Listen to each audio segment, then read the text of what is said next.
కుంభకర్ణుడు ఎప్పుడు పడితే అప్పుడు, ఎక్కడ పడితే అక్కడ ఒళ్ళు మరచి నిద్రపోయే వాళ్ళని కుంభకర్ణులు అనడం మనం వింటూ ఉంటాం. అలాగే ఎంత పడితే అంతా తినే వాళ్ళని కూడా కుంభకర్ణులనే పిలుస్తాం. అంటే నిద్ర ఆహారం మితిమీరి చేసే వాళ్ళను కనీసం కుంభకర్ణుడి తమ్ముడనో అన్నానో బంధుత్వం కలిపేస్తాం. మరి అసలు కుంభకర్ణుని సంగతేంటి? కుంభకర్ణుడు రావణుని సోదరునిగా మనకు తెలుసు. కైకసి విశ్రవసునకు విస్ఫోత్కటమునందు కుంభకర్ణుడు పుట్టాడు.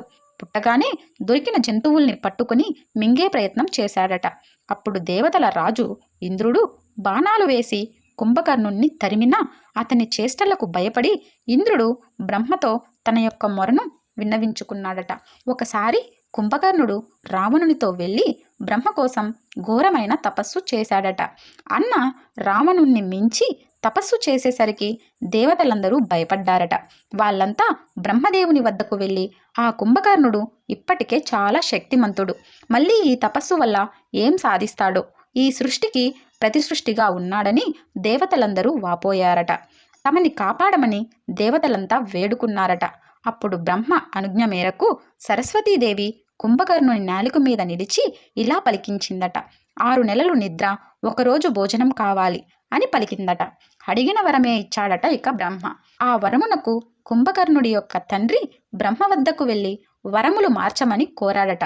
ఇచ్చిన వరము తిరుగులేనిదని చెప్పిన బ్రహ్మ 6 నెలల నిద్రానంతరము 1 రోజు మేల్కొని భోజనం చేస్తాడని, ఆ రోజు మహాబల పరాక్రమాలు ఉంటాయని చెప్పాడట. అందుకే కుంభకర్ణుడి కోసం ప్రత్యేక భవనం, ప్రత్యేక భోజన సౌకర్యం కల్పించారట. కుంభకర్ణుడు నిద్రలో తీసే గురకలకు చెవులు చిల్లులు పడేవట.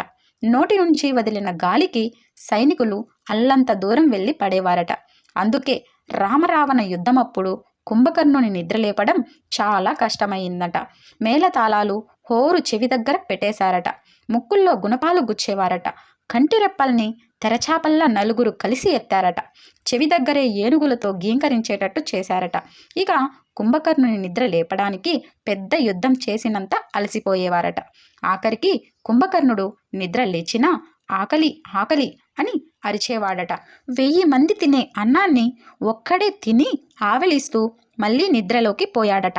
అప్పుడు ఇక తప్పదని రావణుడే వచ్చి రాముడితో యుద్ధానికి కుంభకర్ణుడిని పంపించాడట. చివరకు కుంభకర్ణుడు యుద్ధంలో రామ లక్ష్మణులకు ఎదురు నిలవలేక చనిపోయాడట. ఎంత బలవంతుడో నిద్ర మధ్యలో లేపడం వల్ల అంత బలహీనుడైపోయినాడట కుంభకర్ణుడు. ఇదంతా కుంభకర్ణుని ముందు జన్మ శాపంగా చెబుతుంటారు. కుంభకర్ణుడు పూర్వజన్మలో విష్ణుమూర్తి భక్తుడు, విజయుడని, ద్వారపాలకుడని శాపము వల్ల కుంభకర్ణుడైనాడని చెబుతూ ఉంటారు. ఆ విధంగా కుంభకర్ణుడి యొక్క జీవితం ముగిసినది. ఇలాంటి మరెన్నో వీడియోస్ కోసం వెంటనే మన ఛానల్ని సబ్స్క్రైబ్ చేసుకోండి.